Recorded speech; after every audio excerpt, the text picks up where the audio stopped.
Today I'm going to review Pantasy's Pirate Hub. Let's dive into it. If you like LEGO content, please subscribe. I post a new video every week. Now, I don't normally buy off-brand LEGO sets, but since this one was sent for free, of course I'll give it a try. Shout out to Pantasy for loving my reviews so far and supplying this set for the video. Let's take a look at it from top to bottom and go over everything from quality to if it's worth it. While I start breaking into the set, let me answer the question everybody is thinking about. What is Pantasy? So Pantasy is a company that makes LEGO compatible bricks. Now they aren't LEGO bricks, but can fully work with LEGOs, which is really nice, and lots of mock builders use off-brands to have a cheaper alternative for huge mocks. But enough of that, let's talk about the build experience for this set. And to my surprise, it came with printed directions and numbered bags, so it was very similar to what I'm used to. Now the set unfortunately doesn't have a piece count prior to building, which is a little disappointing because I didn't have an idea of the build time before starting. The build itself took me about 7 or 8 hours total. Based on that, I put this set between 3,000 and 4,000 pieces, which honestly is a ton. And this build in general is just massive. As far as building it though and how the directions flowed, it did a great job. The bricks were highlighted where to be placed, which was nice, and the directions were very much what I'm used to.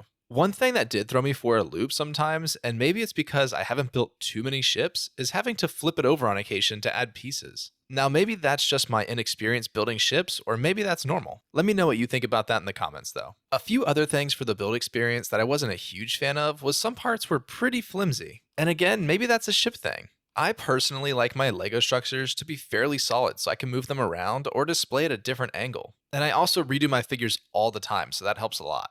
All in all, the build experience was pretty good. I still would have liked to see the piece count prior to get an idea of how long it was going to take me. But seeing it come together as I was building was just super rewarding. Now, never building an off-brand LEGO set, I didn't really know how I was going to feel about it, but I really did enjoy it. It felt the same from start to finish with some minor tweaks here and there. As for the figures, I'll get to that later in the video. Enough of that though, let's talk about the design as a whole. The scene reminds me a ton of the Barracuda Bay set. This scene is a pub that is made out of a pirate ship, and the look of it is honestly pretty stunning. For the exterior, there is so much going on. On the bottom, we got a bunch of water and a small dock with a crane on it. The skull rock at its base is a staple for pirates, so that's really nice to see. In the middle, we got the entrance to the pub with a skull and crossbones above it. I really liked the use of the croissants for the eyes, that was very fun to build. Then to the right, we got some kegs underneath with a ton of bottles decorating the outside. Moving up, we got the front of a ship built into the pub.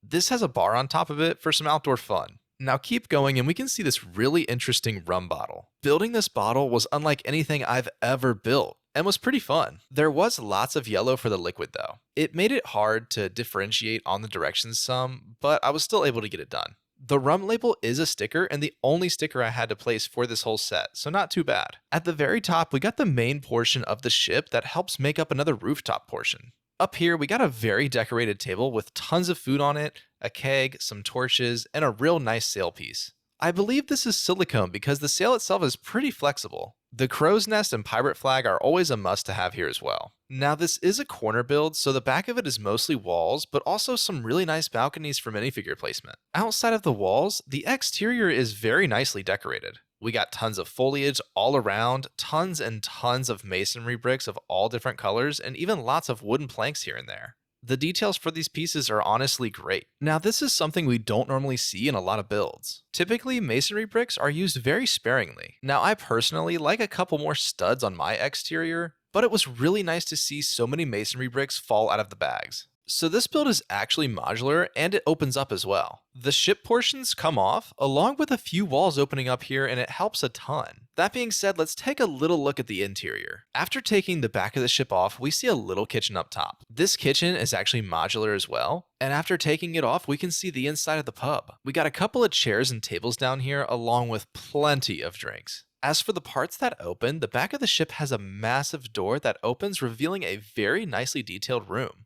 All of the furniture in this build was really fun to make. I myself haven't made too much custom furniture, so this is always fun to play around with and get more ideas. The other opening is actually at the bottom of the pub to give us another angle to look through.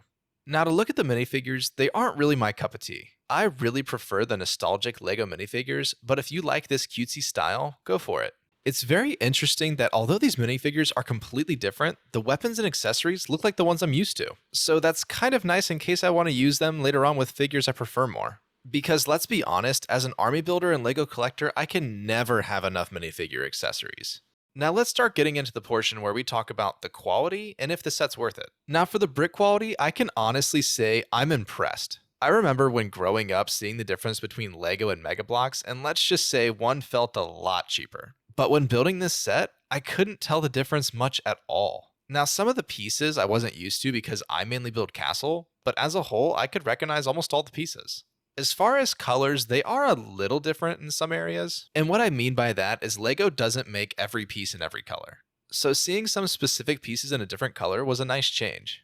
Another difference was sometimes a finish on the piece. Some of the pieces in this Pantasy set were a little bit shinier than what I'm used to. For instance, I know most LEGO animals actually come with more of a matte finish rather than a shiny finish. And the last thing I noticed is that the clear pieces did look a little scratched. So maybe those pieces aren't as scratch resistant as the others because I couldn't tell it anywhere else. Now let's talk about the reasons on why you might buy off-brand bricks. First is the cost. As we know, we all love Legos, but as time goes on, it gets more and more expensive. This can be a good alternative for people that can't afford it. Another is custom sets and parts. I know that I'm no stranger to this. I absolutely love some of the specialty weapons that I've used for my minifigures, although sometimes getting some custom accessories doesn't save too much money. Lastly, we got those fans that don't have a theme anymore. And when LEGO fans no longer have a theme, they look elsewhere. This set, for example, is pirate themed, and the pirate theme is not a theme anymore in LEGO. So to fill the fancy, lots have gone to other brands that recognize it more.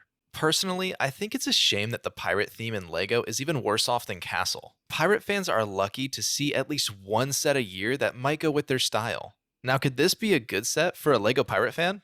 Possibly. Personally, the minifigures aren't really my vibe, but the design of the set is really nice. And unless you're close up really looking for the LEGO logo, it looks exactly like it.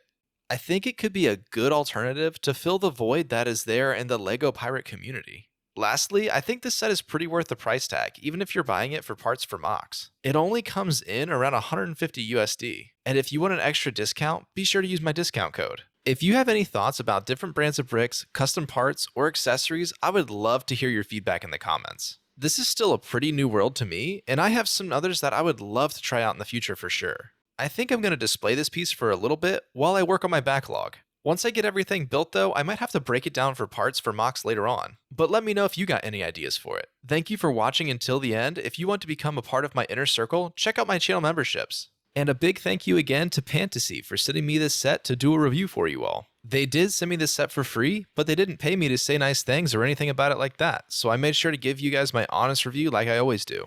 Until next time, be sure to like and subscribe for more LEGO content every week.